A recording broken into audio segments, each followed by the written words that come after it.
So, HMMs require some going over and over and going over the slides, and I highly recommend the Rabiner famous classical paper on HMMs. I think it's the most famous HMM paper, and everybody quotes it. It's well written. I think it has more details than necessary, but it's supposed to be an overview of different variations and types. My presentation and my slides, which come from slides put together by the speech group 20 years ago and modified slightly over the years, are also based on his approach. And the idea is you define what an HMM is, and then you define 3 problems related to HMMs. So what HMM is, I define with a specific example of parts of speech, but you can think of it in general as something like this, where you have a bigram or a first-order Markov relationship between some underlying state, and then you have observations that depend only on the state you're in. This is your quintessential hidden Markov model. The Markov part is the transition. It's specifically first-order Markov, although you can have a higher-order Markov or hidden Markov model. And the hidden part comes from the fact that you don't get to observe what state the system is in. You only get to observe the observables. So I'll call it O1, O2. We called it W last time, O3, O4, O5. This is O big T. And this is Q. Q of time equals 1. Q to Q3, all the way to Qt.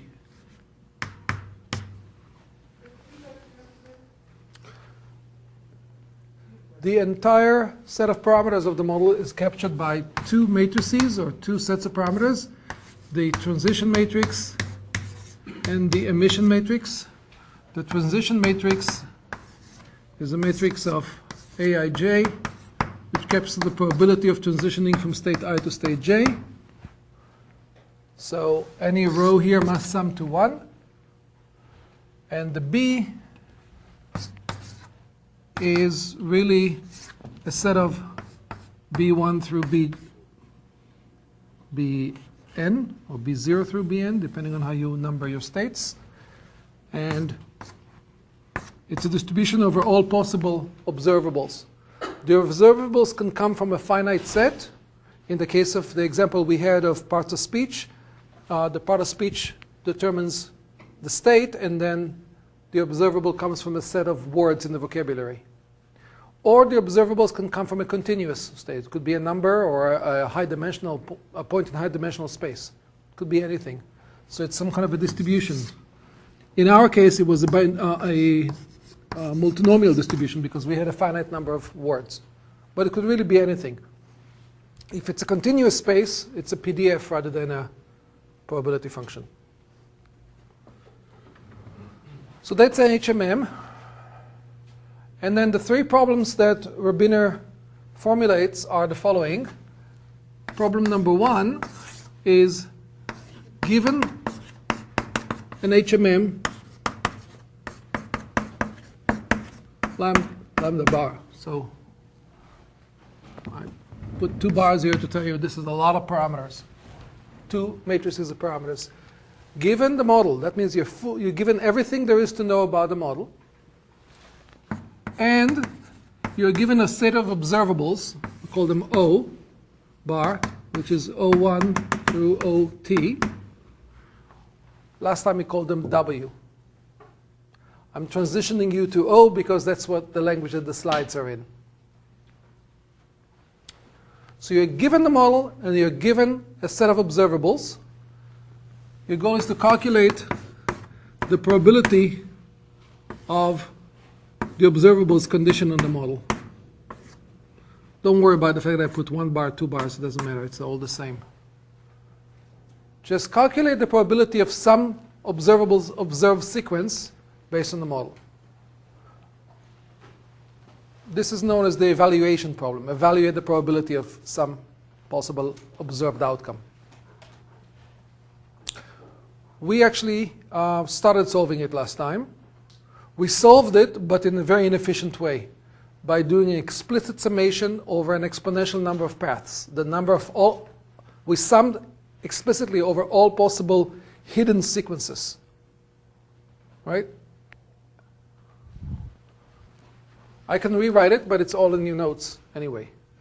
We're going to come up with a better, more efficient solution for that. But right now I'm just listing the problems. The second problem is very similar. You're given the same thing.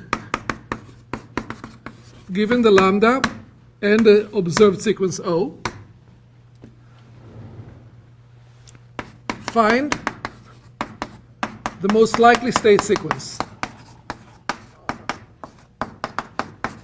Likely sequence of hidden states.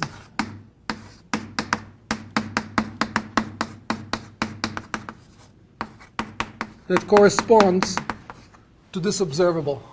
So the definition would be the states where Q, big Q is the sequence.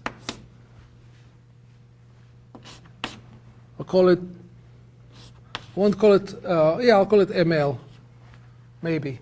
It's not an estimation of parameters. I don't want to call it ML, it'll confuse you. I'm just looking for the most likely, therefore, argmax over all possible state sequences, of which there are many, of the probability of the joint probability of the observed and the hidden given the model.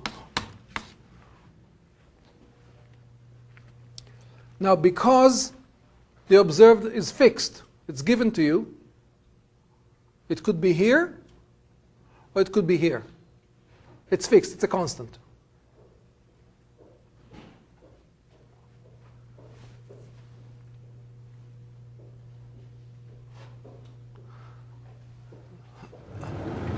The reason these two problems appear difficult is because the size of all possible Q's is the number of states, which we said was n, or n plus 1 if you start cutting from 0, raised to the power of the length of the sequence.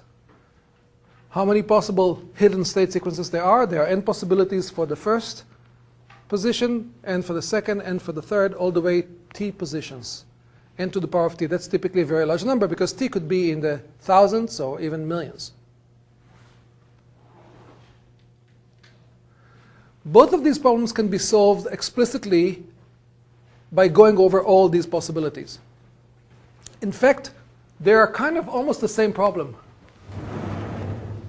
This can be written as sum, I'll write it explicitly as sum, the Q of P O bar Q bar given lambda.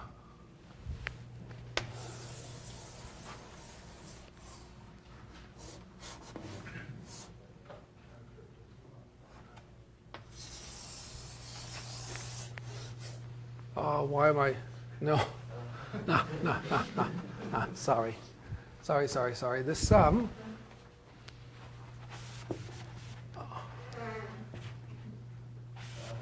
I am sorry. This goes with this.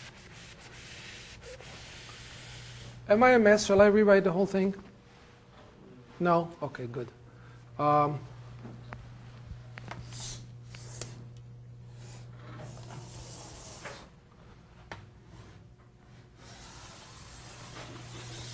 This is 1, and here is given lambda and O.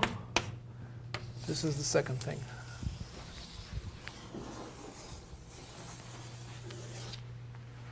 So both of them, you're given the model and the observable sequence. Here you ask to calculate the probability of the observed sequence, which boils down to summing something of this form, summing over all possible values of Q, of which there are exponentially many. And here we take the same thing and we go over the same number of possibilities, but instead of summing, we take the maximum, or we take the Q that gives it the maximum. So computationally, you can think about it, you can run the same algorithm, but with two versions. Either you sum those joint probabilities together, or you keep looking for the max. So you can even do both at the same run of the algorithm. But they both require a number of steps that's exponential, n to the t. So we're going to solve them both in exactly the same way, taking only a polynomial amount of time. The third problem is the hardest, and that's where EM is going to raise its ugly head. Problem number 3 is given just a number of states, n. You're not given the full the A and B matrices. You're not given the parameters, just a number of states, and maybe how the states are connected. You can assume they're fully connected, or you can be given some constraints. So the topology.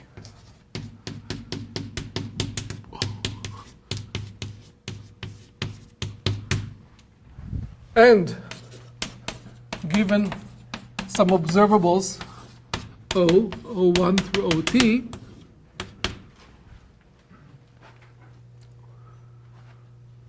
now we want to use the data to derive the parameters. And there may be many ways of deriving parameters. We're going to use the maximum likelihood principle. Find the MLE of the parameters. So these are the parameters, and I'll call it ML, right? And it's defined as, or it's an estimator, it's defined as the argmax over all possible values of the parameters of the likelihood of the data given the parameters. Remember, it doesn't matter if it's 1 bar or 2 bars or no bars. Just put it whatever I feel like.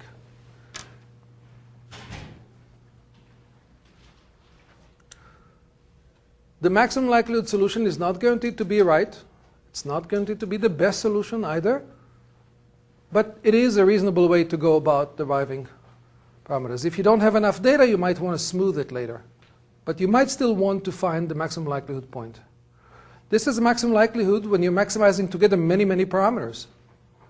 All the parameters of the transition matrix, of which they are n squared, and all the parameters of the emission matrix, of which there are n times however many parameters there are in describing the distribution of the observables. Can you use this one to learn an HMM? That is what learning is. Okay. What is learning? I mean, what is learning in general in machine learning? You can think it's a glorified word for fitting parameters. I mean, I'm simplifying a little bit. Sometimes it's more than that. But in the context of a parametric family, like the family of HMMs, where what you're trying to learn is the parameters, learning is parameter fitting. And one form of learning is maximum likelihood. The reason this is going to be difficult is because the form of the likelihood function is complicated and cannot be analytically optimized. There's no closed form analytical solution. So we're going to do exactly what we do in EM. We're going to run an iterative procedure, and it's going to give us the exact same guarantees that EM gives us. Namely, it's going to converge, but it's going to converge to a local maximum. So we're not going to be able to solve this exactly. Whereas the previous two problems, we're actually solving the P1 and P2. We're going to solve exactly and efficiently. It's a rarity in this business, but it's true in this case.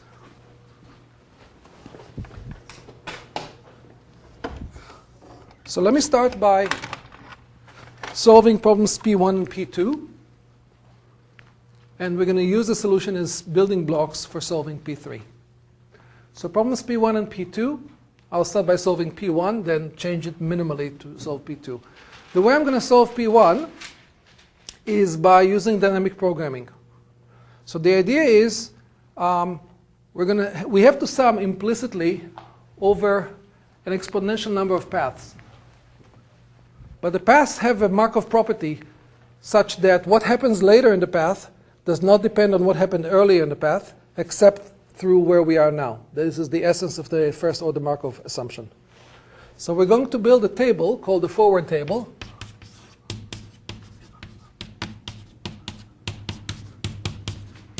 Sometimes it's called the alpha table.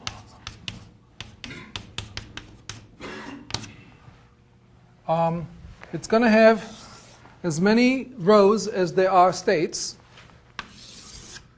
So if I start numbering my state from 0, 0, 1, 2, through n, and the typical element would be j. It's going to have as many columns as there are elements in my data. So here I'm going to put the observables. Observable 1, observable 2, observable 3, all the way through observable sub t.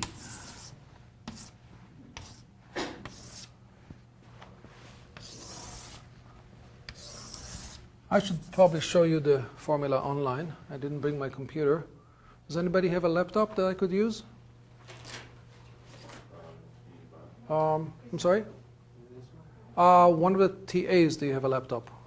No. But can you borrow somebody else's and set it up? Can you? No?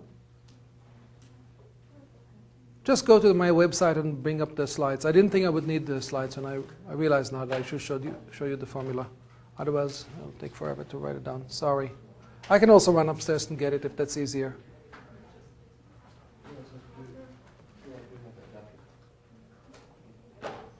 I'm going to put in values. So the typical value t here, I will fill in the value alpha sub, sorry, make that I, and alpha sub I t.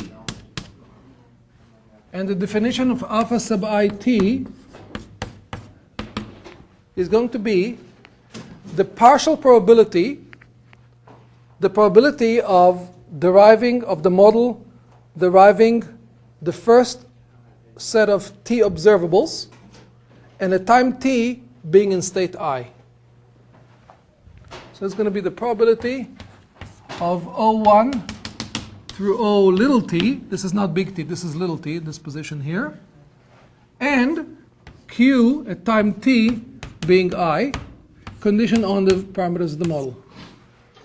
So this is assuming that the model has particular parameters.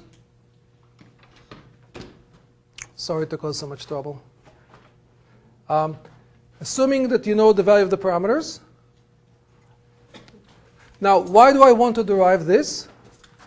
Because if I knew the probability of generating these and being in this state, I can now calculate in principle the probability of generating anything after that.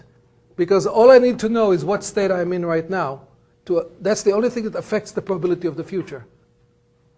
Which state I came from does not affect the probability of the future. So there's a finite amount of information I need to carry with me. And the way I'm going to fill this table is by filling one column at a time. In fact, I'm going to add another column.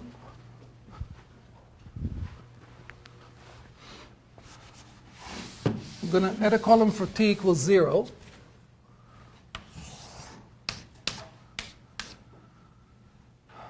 T equals 0. There is no observable corresponding to t equals 0, but it's going to be the initial condition for this, and it's going to be, here are the states, n from 0, 1, 2, I up to n. And it's going to capture the initial distribution of states. And if I believe that the initial state is always state S0, I will put 1 here and 0s everywhere else. So I can, by convention, I can define a particular state, call it S0, and say the system always starts in that state. And in fact, I can even make sure that this system never comes back to that state. That would correspond to a topology where here's S0, and then goes into one of the other S's, say S1, S2, S3, S4. And then these are maybe fully connected to each other. Everybody connects to everybody else. And then these could also be connected to some final state, n plus 1. So I can set as initial and ending conditions that you must start in S0 and you must end in state n plus 1. And there's no way back from n plus 1 here, and there's no way back to S0. I could. Or I could not do this and just say you could start in any state. If you could start in any state, then I have to give you here what is the distribution of states you start in. If we talk about the example of parts of speech, we can say that we're modeling an entire sentence. So S0 would correspond to the beginning of sentence symbol, and Sn plus 1 will correspond to the end of sentence symbol. Okay? What I'm going to do here is I'm going to assume S0, but I'm not going to assume an n plus 1. I'm going to leave this open, just to be consistent with the example in the slides. But the important thing to note is you could assume either or both or none. It's up to you how you want to set up the problem. So since I assume that there is an S sub 0, this is S0, this is S1, S2, Si, and Sn. So I started by filling this column. I'm now going to recursively, it's okay, I'm now going to recursively, you can roll it up. Roll it up here. It'll still bring up the thing. And then you can, Okay. that's good. And you can blank the screen. Choose laptop and blank the screen once they're connected. Thank you. If you just bring up the HMM. So how am I going to fill this column? This is the T column, and this is the T minus 1 column. The answer is, this is working great. I just need to blank this. I'm going to calculate the value of this cell recursively, taking advantage or using the values of all the cells in the preceding column.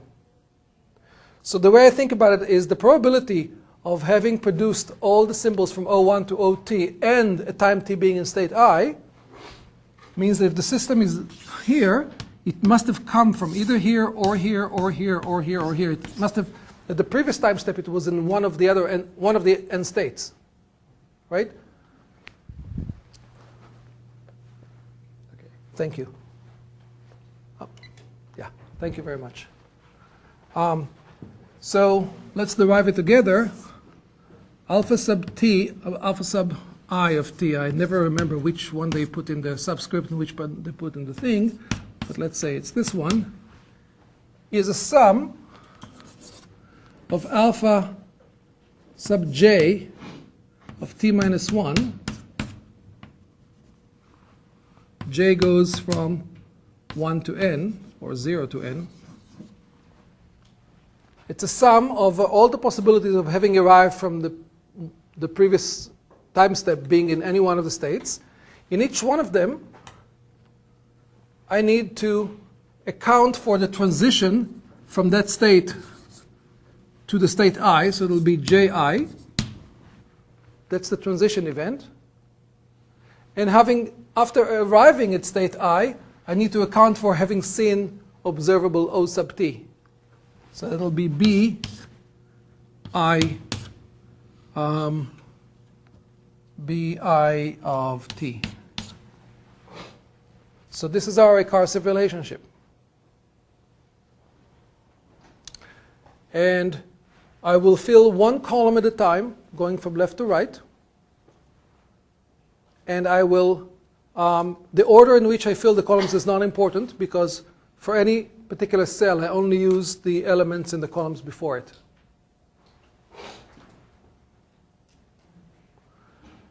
And when I get to here,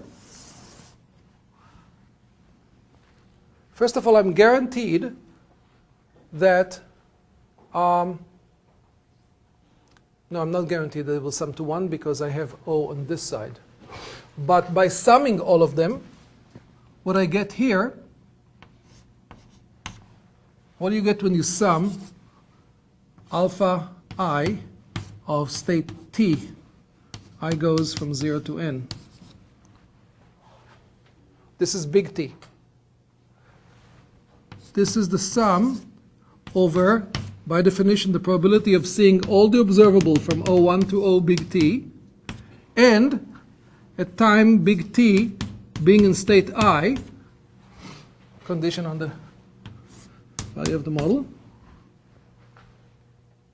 But this is summed over all i's. So I'm marginalizing over this condition, right?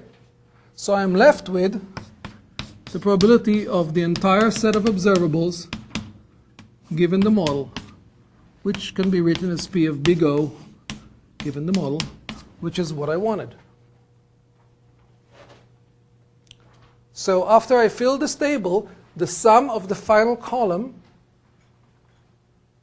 is the answer to my evaluation problem.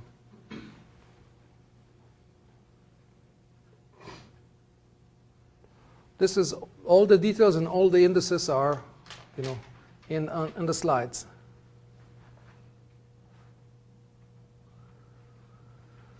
This is not the only way to solve this problem. I can fill a similar table going backwards and get the exact same answer. I can run dynamic programming, but run it backwards. Why would I want to do it? There's no, to solve this problem, this is plenty and this is enough.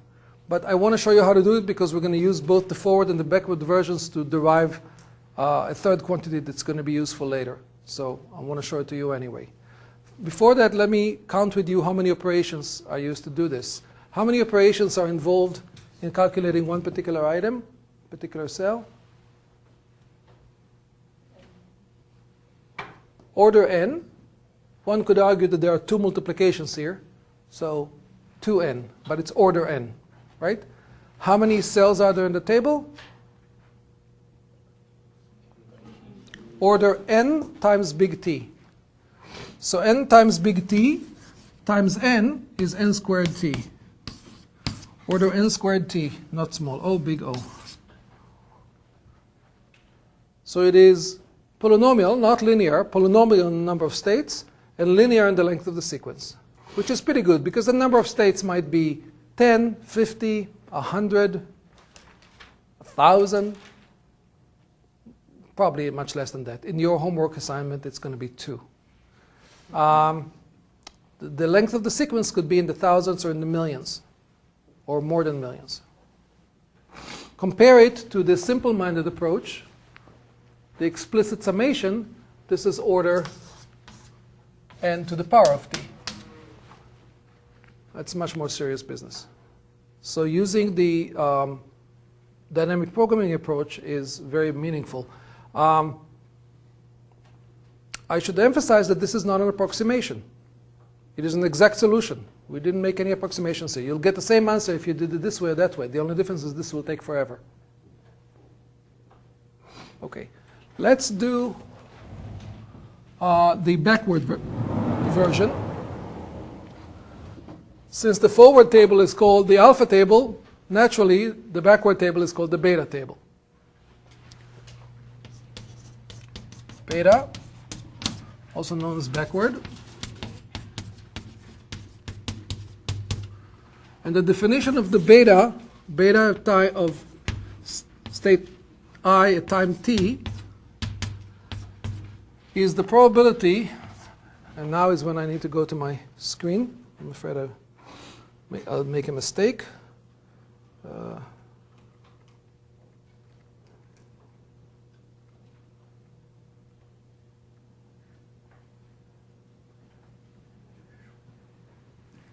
So the idea of a beta is that you start from the back and you account gradually for the probability of the final part of the string rather than the initial part of the string.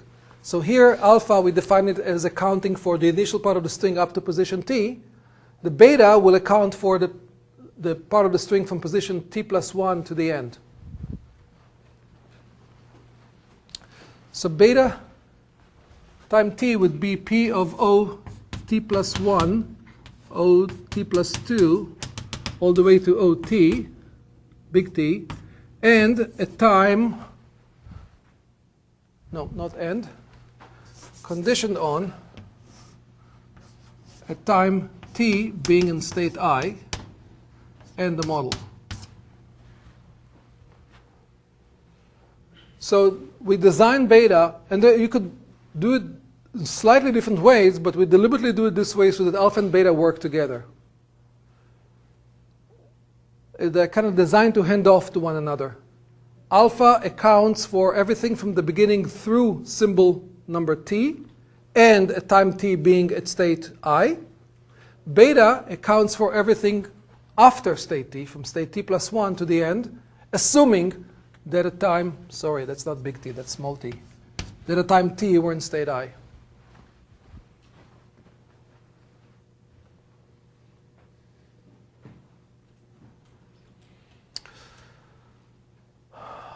Here's the table.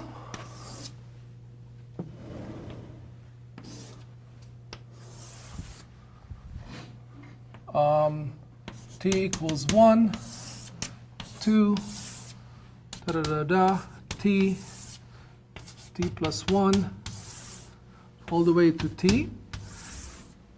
And here are the same states, S0, S1 through Sn.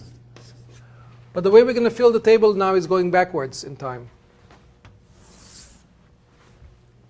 Again, we can assume that the system must end in a particular state, in which case we will put 1 where it in the final state that it ends in, and 0 everywhere else.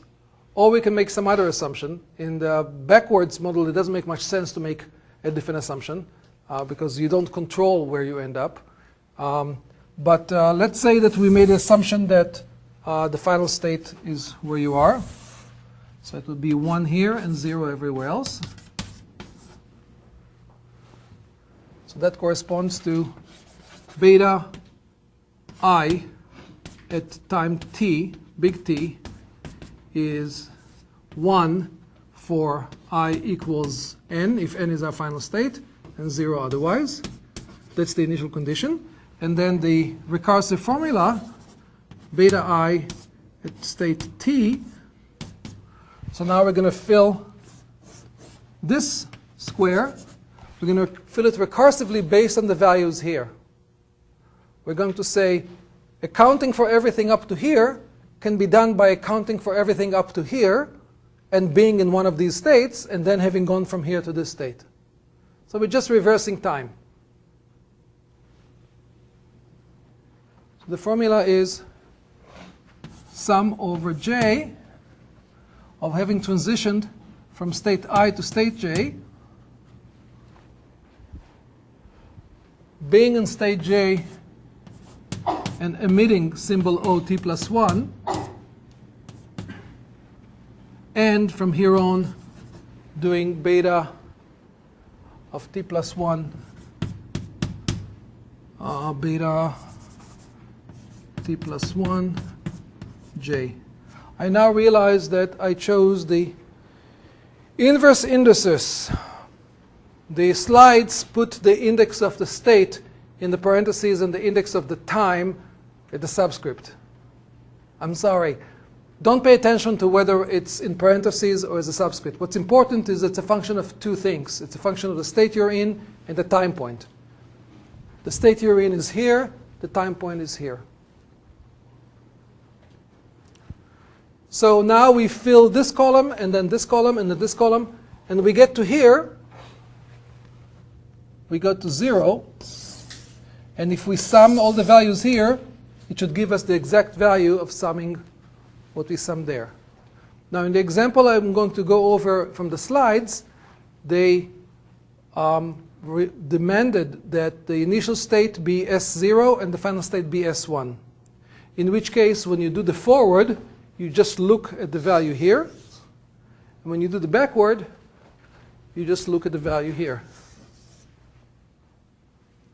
Yes? So what if you don't describe that the system has that it has to end in a certain state? Mm-hmm. Would the backward method still be useful? Yes.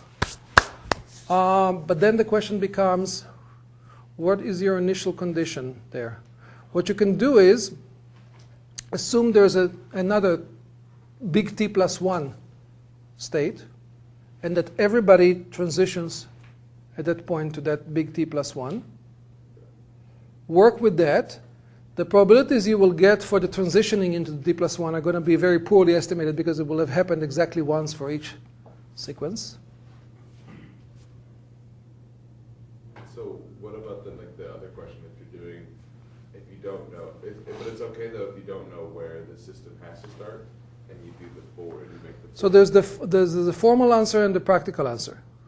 The formal answer is that if you must assume something about the starting condition of the system. For example, you can assume that it's uniform in all the states, or you can make any other assumption. The practical answer is that it doesn't matter much, because you typically have a lot of data. If your data is broken down into multiple subsequences, which is often the case, then you observe the first observable many times. So let's take this example. Suppose you're modeling sentences and you're using part of speech as your state. Then I would encourage you to have an S0 that corresponds to beginning of sentence, and then the transition from S0 to the others will exactly capture the distribution of parts of speech on the first word of a sentence, which may very well be different than its distribution in general. Right? The first word tend to be a determiner, something like that. So you can always put yourself in this situation by creating synthetic initial and final states. You can also decide that the initial and final states are the same state. You're creating a loop. Okay? Just look at the phenomena you're trying to model and see what makes sense there. All right, so let me try to show you the model.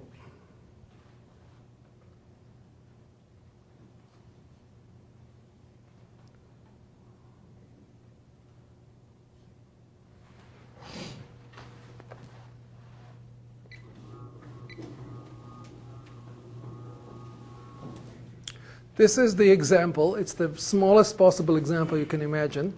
It has only two states, and one of them is the initial state. The other one is the final state. They have self loops, and they have, oh, this is not the example I'm going to use. This is a generic example of a model. I want a model where you can only go to B. So it's the next couple of slides, I think. You can see the emission probabilities are captured with these histograms. So the implication here is that there are only 1, 2, 3, 4, 5, 6, 7, 8, 9 possible observables.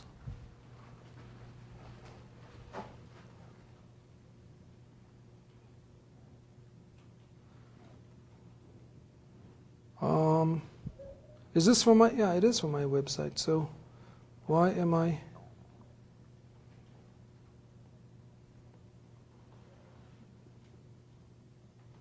Oh, here's the model. That's the model I wanted.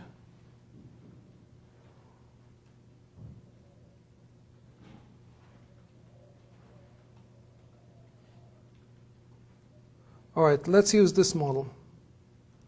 Right here. So for the purpose of tracing the forward algorithm, which is the alpha table, I hate Max. Okay. We're using an even simpler model. Two states, but you can only move from this state to that state or stay in your own state. So if you think about it, the set of hidden states that are possible must be of the form initial state, initial state, initial state a certain number of times, possibly 0 times, but any number of times. Then at some point transitioning to final state, and then staying in it some number of times. So the only thing that you have to choose is when you transition. So it's not a very big set, but in general it's an exponential set of possible hidden sequences. The outputs are even more simple. The observables, there's only 2 observables, A and B. If you are in the initial state, you're more likely to emit an A. If you're in the final state, you're more likely to emit a B. So a typical sequence, even a very long one, will consist of many A's with some B's interspersed in them, and then at some point it's transitioning to many B's with some A's interspersed in them. Of course, if you have a small sequence, you don't know exactly when that transition happened. That is exactly the essence of the latent information. Here is the alpha table. It's these values. The observable sequence is of length 3. It is AAB. The table has 4 columns because we included one for t equals 0, which does not have an observable associated with it. We start by initializing the left column to 1 for the initial state, because we demand that you start at that state, and 0 for the other one. And then we recursively fill these. How do we fill this one? By taking the value here, multiplying it by the transition probability from the initial state to itself. You see it's a 0.6 there. Then multiplying it by the emission probability of A, given that we're in this state, which is 0.8. To that, we have to add the probability of transitioning from here, but we don't need to worry about it for 2 reasons. A, this is 0, and B, there's no arrow, there's no way of going back from the final to initial. You can say that the transition probability is hardwired to 0. Then we calculate this one by taking this times the appropriate transition times the appropriate emission probability, plus this times the appropriate transition times the appropriate emission. Because this is 0, it does not contribute, so this becomes this times this times this. We fill this column, we move to this column. This time we actually do get to add things up. In this case, this is the product of this times this times this, plus this times this times this. We fill this one, we fill this one, we fill this one. And now if we say that the system must end in the final state, our answer is here. If the system is allowed to be in any state, I will have to sum the two. So my answer is 0.13. Now I can do the same thing backwards using the beta recursion. And here's what the backward trellis looks like, as soon as I can control. I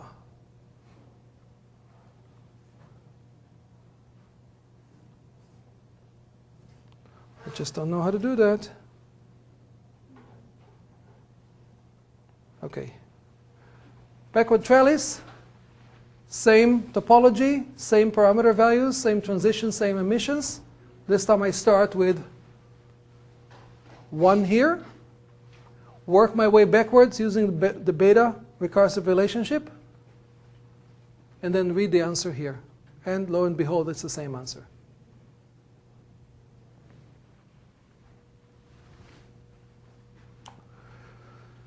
So I solved problem P1, the evaluation problem, how to evaluate the probability of any observable given the model in polynomial time. Question? Can we simply go backwards, because the probability is defined only if you observe the next symbol, you know the transition probability from the previous state to the next one. But it's not defined in the reverse order. I'm not sure I understand the question, but the logic of this is correct.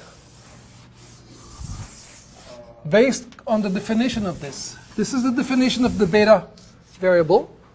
It's a variable with 2 indices. And this is its recursive relationship. And it looks correct to me. Are you disagreeing with that? No, not exactly. But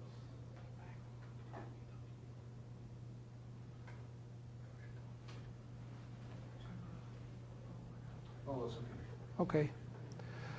Okay. Now I want to solve problem P2.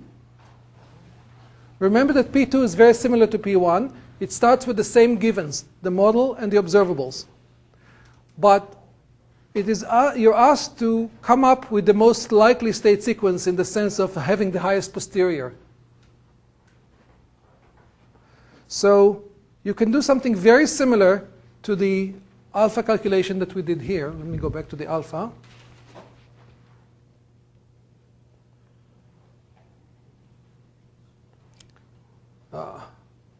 This is the alpha calculation. Where's the alpha trellis? Is the alpha trellis. You can do something very similar to this picture, except instead of summing, for example, when you're here, instead of summing over all the paths that go through here, you keep the one that has the highest value. So instead of taking, let me take this one, has real values. Instead of taking 0.48 times 0.4 times 0.3 and 0.12 times 1.0 times 0.3, and adding them together, we will compare these two products and keep only the higher one. So we're keeping track here of the value of the maximal likelihood, or the most likely path, the probability of the most probable path that passes through here. And if we do it all the way, we will end up here with the probability of the most likely path that passes through all the data. Now, knowing the probability of the most likely path is not enough. We want to know what that path was. Our problem here was find the argmax, not just find the max. Find the hidden state sequence that has the highest probability, not just report the highest probability. So as we go through this and we compare all the ways from which we can come here and choose the maximum one, we should keep track of who the winner was.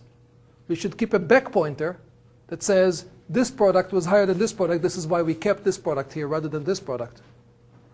And if we keep that pointer, then we can reconstruct the path starting from the back and following those back pointers. This is called the Viterbi algorithm. It is almost identical to the forward algorithm with two changes. One is at the critical point where we do sum.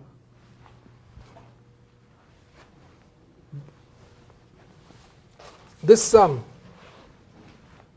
the alpha relationship, the alpha sum, is replaced by max. And the second change is that when you take the max, you make a note which index gave you the max. Where did you come from? It's called the Viterbi algorithm. Its computing time, its computational complexity is identical to this one, so it's n squared times t. Do you have a question, Lizzie? Yeah, so it wouldn't show up in this simple model, but if you had a more complicated model, so there were a lot of very unlikely paths leading to state A, and one moderately likely path leading to state B, B would win out in the Viterbi algorithm because it's the max. But then the next state leading on from there, since you were more likely to be in A because of the sum of all those little pathways, won't you propagate in space that way? I don't think so. I think your initial premise was wrong. B will get a higher value. So let's try that.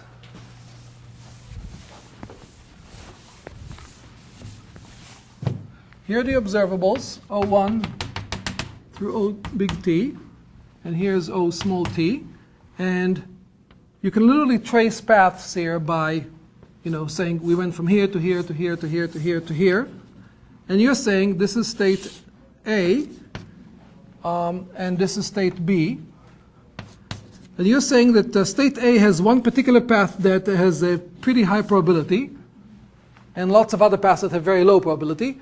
But B, I don't remember which you said is which, but one of them has that situation. The other one has lots of paths that have smaller probabilities each, but there are many of them. And if I set it the way you had it in mind, the alpha value here would be higher. Because the alpha value here is recursively summing over having come from every possible place before. So it does implicitly but accurately keep track of all the paths. It sums together all the previous paths. So it could be that the sum here is a sum of one thing that has a large score plus lots of things that have a tiny score. And this one has the opposite situation. It's just a few things that have a large score. But the comparison would be the right one.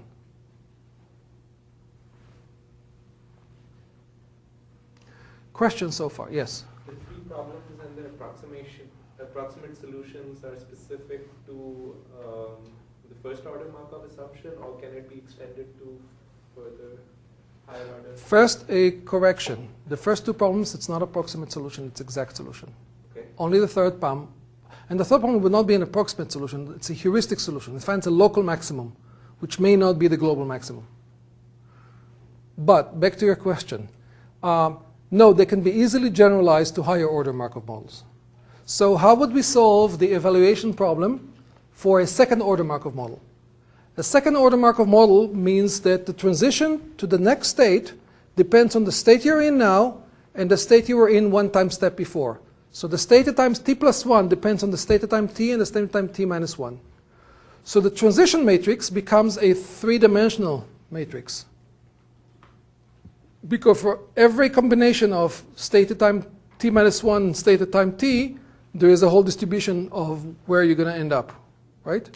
So instead of being characterized by an n by n matrix, it's characterized by an n by n by n matrix. The emission probabilities don't change. They depend only on the state you're in now.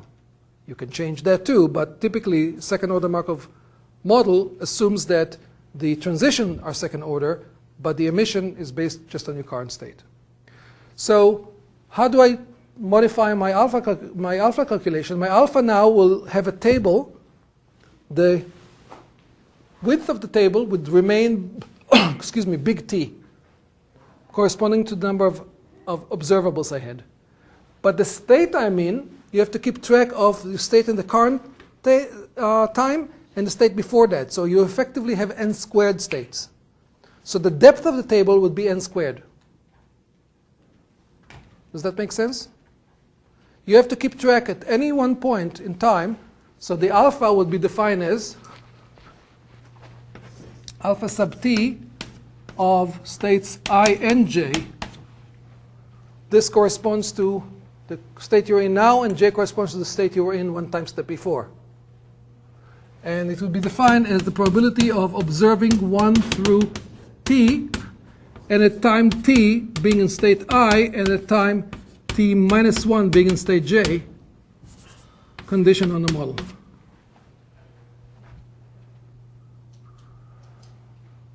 And then you do the recursion, you just reconstruct the recursion relationship.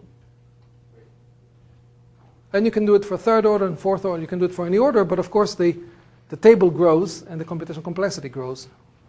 Question? So would it be correct to say that any like order Markov chain can be actually reduced to the first order Markov chain?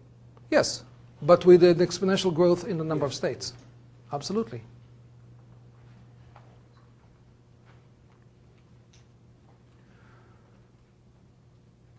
Okay, so we let's do one visual thing. Visually, the Viterbi algorithm. Let's see how we construct it. Here's the Viterbi algorithm, and I strongly encourage you to look carefully at the slides and follow the details and get the deals from there. Also some detail in the assignment itself. All right, now we're doing Viterbi, namely, I forgot to mention that problem number 2 is called the decoding problem, because you look at the observed and you're trying to decode what the hidden sequence was. It's a bit of an overambitious name, because you're not really decoding what was there. You really don't know what was there. You're just suggesting the most likely thing, the thing that has the highest posterior. But like the example I like to give, which you see have in class, if everybody in America bought a lottery ticket and I bought 2 lottery tickets, I am the most likely winner. But it does not make me a likely winner, right? I only have 2 out of 300 million, where everybody else has 1 out of 300 million chance. But 2 out of 300 million is still a very small chance. The same thing holds here. The number of possible hidden sequences is exponential, right? It's n to the power of t. It's a huge number.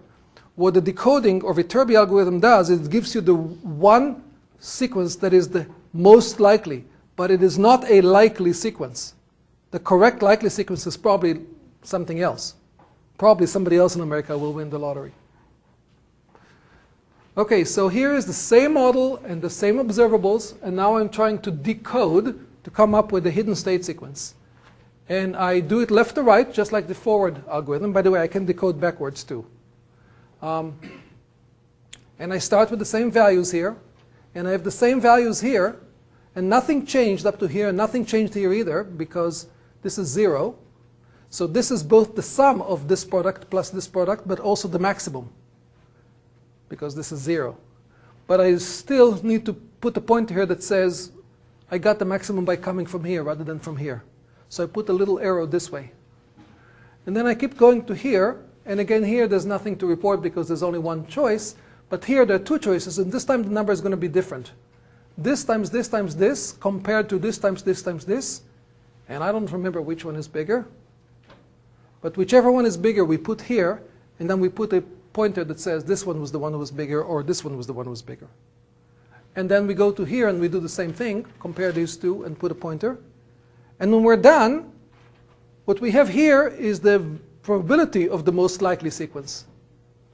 But if you want the most likely sequence itself, you need to trace back the backwards errors.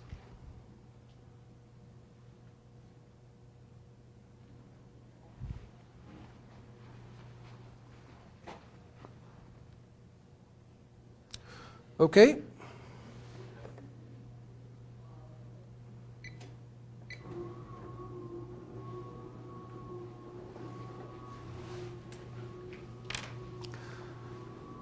Now we're left with the biggest problem of all, which is the learning problem. Given only the topology of the HMM, namely the number of states and how they're connected, and a observable sequence, come up with a value for the emission and transmission parameters to maximize the likelihood function. We will start by assuming the same thing we assumed with a mixed Gaussian model. Suppose somebody cheated and told us what the hidden state sequence was. What would then be a good estimate? Or what even would be the maximum likelihood estimate?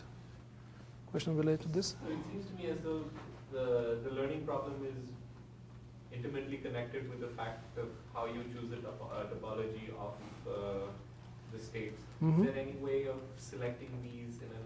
Oh, it's a good question, and that's very similar to the question of how many mixtures to choose for your mixture of Gaussians. How many components Gaussian to choose. That's called the model selection problem. That's typically when you have a family of solutions. So you can choose 10 states and run the algorithm to completion, and then you can choose 11 states and run it to completion, and 12 states and so forth. Right? You can do the same with the mixture of Gaussians. You want to model the data is coming from a mixture of Gaussians. You don't know how many Gaussians. You assume 2, you assume 1, you assume 2, you assume 3. You solve it for each assumption. Then you look at the set of solutions and you decide which one you want. How do you decide? Well, generally, the more components you choose, or the more states you choose, the better the likelihood will look. That's because you're using a larger number of parameters. In fact, you're using a superset. A HMM with 5 states is a special case of an HMM with 6 states, when the 6th state is set to be non-functioning, right? So these models all have the property that they are nested or hierarchical, nested models. So an HMM with 1 state, which is not a real HMM, so let's start with 2 states, is a subset of the set of HMMs with 3 states, which is a subset of an HMM with 4 states. In a mathematical sense, that you can take a HMM of 4 states and set the parameters such that it effectively imitates any HMM of 3. So say the other way around. Any HMM of 3 states can be emulated by an HMM of 4 states set properly. This is true for mixture of 2 Gaussians, 3 Gaussians, 4 Gaussians, 5 Gaussians. It's true for polynomials. Any polynomials of 5th degree can be implemented exactly by a polynomial of 6th degree, where the coefficient of the highest degree is 0. Right? So whenever you have nested models, if you try to fit every member of that family to your data, you will find that the higher order will do better. So that's not a surprise, and that's not a reason to choose the higher order necessarily, because it could overfit. The question becomes, by how much better does it do? And there are statistical methods or tests to tell you whether the added parameters that you added were worth it. Namely, how much better should the likelihood be in order to compensate for the fact that you added that many more parameters? There are a variety of such tests. You can also do it yourself by cross-validation. Leave some data out, fit on almost all the data, and test on the thing that... this is a place to mention 2 standard techniques to do this. They go by the names AIC and BIC. So BIC, so they're both techniques for answering the question of model selection. BIC stands for Bayesian Information Criterion, and AIC stands for Akimaki, I think is the name. I don't know if I pronounce it right. It's the name of a statistician, Information Criterion. The difference between the two, AIC is effectively cross-validation. It's meant to optimize the likelihood of new data, to have the lowest cross-entropy, the kind of thing we usually care about. Bayesian information criteria tends to push you more towards the most, what's the word for it, compact representation. So it tends to be biased more towards using fewer parameters, a lower order, to some extent. They use a different way of weighing together the increase in the quality of the model versus the increase in the number of parameters. You can literally think about it as the cost of parameters. How much did it cost you, or how much did it cost you to get rid of some parameters, or how much did you get by adding another parameter?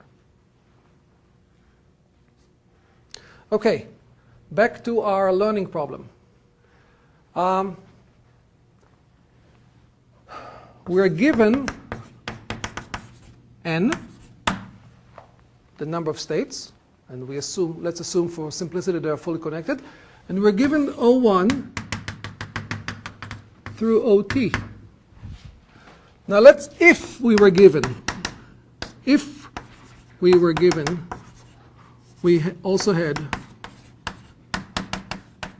the hidden states. What would the hidden states be? It would be Q1 through Qt, right?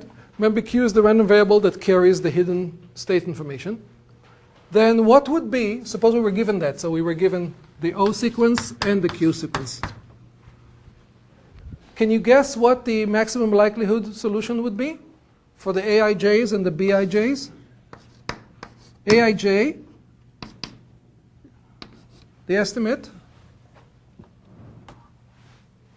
would be, that, to remind you, that's the probability of being in state, given that you're in state I, that the next state would be J. So transitioning from I to J. Oh, we can simply count the number of times. Yeah. Forget about the O's. You don't care about them anymore. Just look at the Q's. How many times were you in state I followed by being in state J, divided by how many times you were in state I? That's it. That's the maximum likelihood estimate. It's a relative frequency estimate. We can write it in a fancy way. Number of times over T when Qt equals I and Qt plus 1 equals J, divide by number of times over T where Qt equals I. It's the same thing. You get the idea. You just count. It's like bigram. If you train word bigrams and you don't worry about smoothing, you just count and divide the counts. What about the B? What is B sub J of some symbol O? Oh, I don't know. Any O. Because I don't want to give it an index because it's not an index here. B is defined as the emission probability, the probability that given that we're in state J, that we will emit symbol O. This time we can't throw away what's here, but we can look at all the cases where Q was equal to J. Right? We can look at all the cases where Q equal to J. So this is count of J. How many times we're in state J? And we will look at a fraction of those where the associated symbol was O. So this is count of J when the symbol is O. I don't know how to write it. So let me write it more formally. This is the number of times of Qt equals J and OT equals O. And here it's just number of times Qt equals J. It's the fraction of all the times when the state was when the system was in state J, what fraction of those it emitted symbol O. Again, no smoothing. That's the maximum likelihood estimate. So if we had the latent values, the maximum likelihood solution is trivial. This is not such a hypothetical case.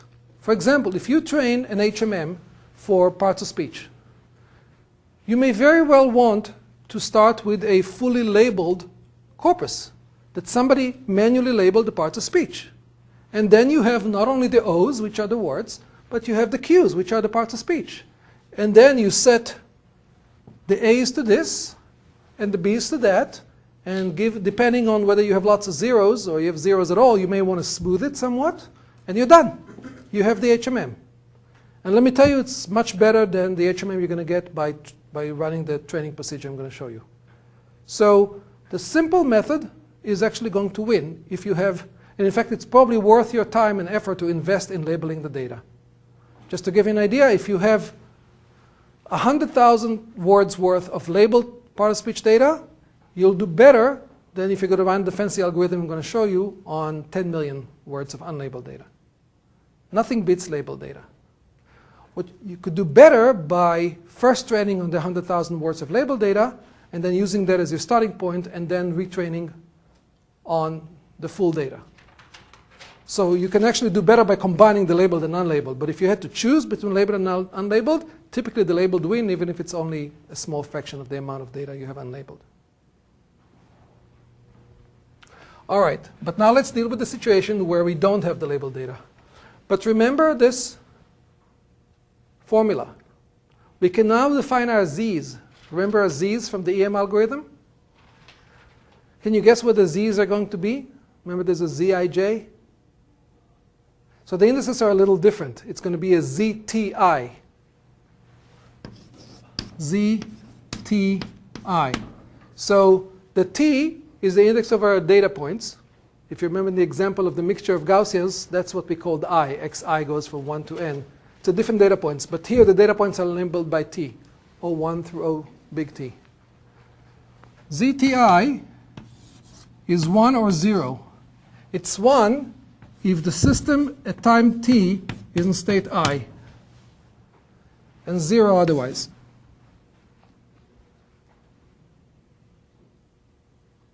As I promised you, the sum of the z's, when you hold t fixed and I goes over all possible values of the state of the system, it must be that exactly one of them is 1 and the other is zeros.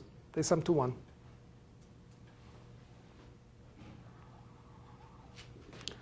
And the formula I'm going to use is going to replace the actual counts with the expected values of the counts.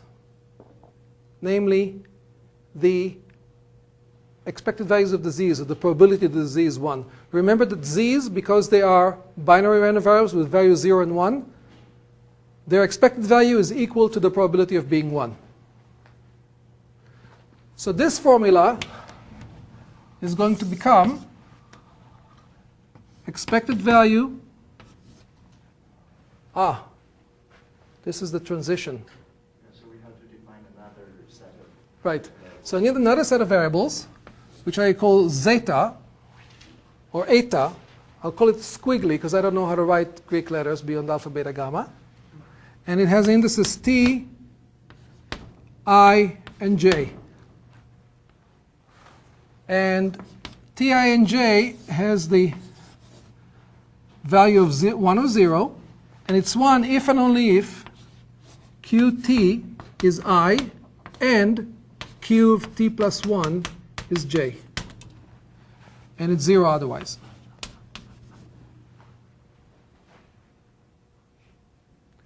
And now I will replace the actual count of the number of times things transition from I to j with the expected value of that count, which is a sum over all t. Well, first I'll write it this way. Expected value of the transitions from I to j divided by the expected value of times I was at I. Okay? This is the actual count. This is the expected number. And this I will express in terms of my helper variables. This is going to be the summation over all positions t. T goes from 1 to big T, of the probability that at exactly at time t, if I lifted up the lid from the transition from t to t plus 1, I saw a transition from I to j. So that would be zeta t I j. Whereas here, this is the same summation, but I don't care what the j is. So I can achieve it in one of two ways. I can just copy this down, which is what I'll do, t I j, and I'm going to sum here on t, but I'm also going to sum the whole thing on j, 0 to n. So it's the transition from I to anything. This happens to be this. But I'm actually not going to use this z. I'm going to use just the zeta to express it. So I can write this as this is sum over the zeta t I j. So marginalized over j. So this is my update formula for the transition probabilities. I'm going to now write the update formula for the emission probabilities. Oops. This becomes the expected value of being in state I and observing symbol O divided by the expected value of being in state I and observing anything. Right? Now, I write it as expected value because these are hidden. But O is actually not hidden. I know when I observe O because it's an observable. So let me first write this part. This part is the same as here. It's the same double summation. Sum over j, sum over t, zeta t I j. This part is a little different. It's the same sum over j, but when I sum over t, I only sum such that O sub t equals O. I only sum over those positions where I saw O expressed.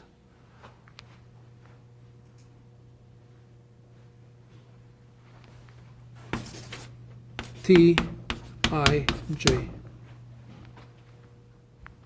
So if I could only calculate this guy for any value of t, any value of I, and any value of j, remember this guy is the binary random variable that we always need in EM. If I only calculate it, I have update formulas ready for using it. Use it in different combinations. One thing that I didn't include in the notation, but you should always keep in mind, is everything here in the definition of this, not in the definition of the random variable itself, but in the definition of the expectations, is conditioned on the particular value of the parameters of the model. So I can do that by writing lambda here.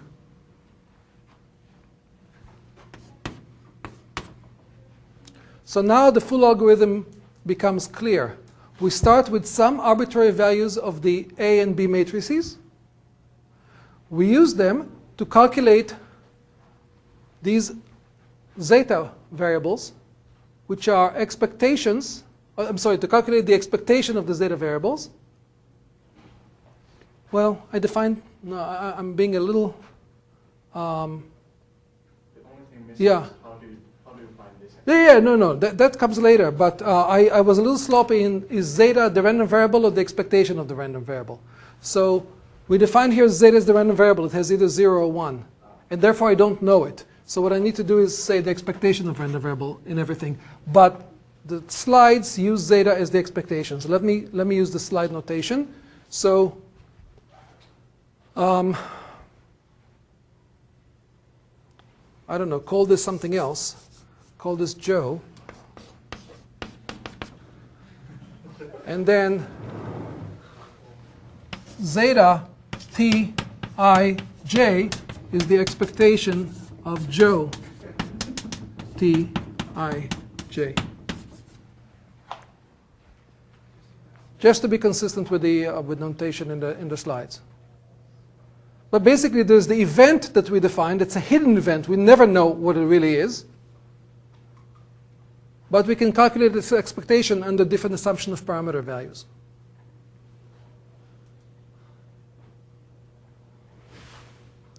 So the missing part is the mechanics of how do you go from assuming particular parameter values to calculate the expectation of Joe.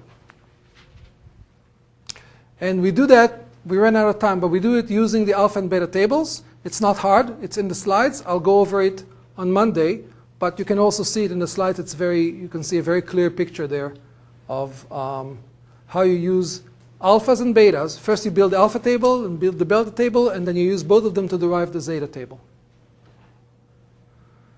So HMM assignment is out. Will be today? Okay. So the assignment will be out today. As you have been warned, you actually have to implement a good bit of it. But by the look on your face, that's exactly what you need. There's so much detail in HMM that there's no better way to learn it than to actually implement it. So implement it, read the assignment carefully. There's an issue with numbers. Since you're multiplying a lot of numbers, they become very small. You can have an underflow, so there are ways of avoiding that. Read it carefully and have fun. I'll see you Monday.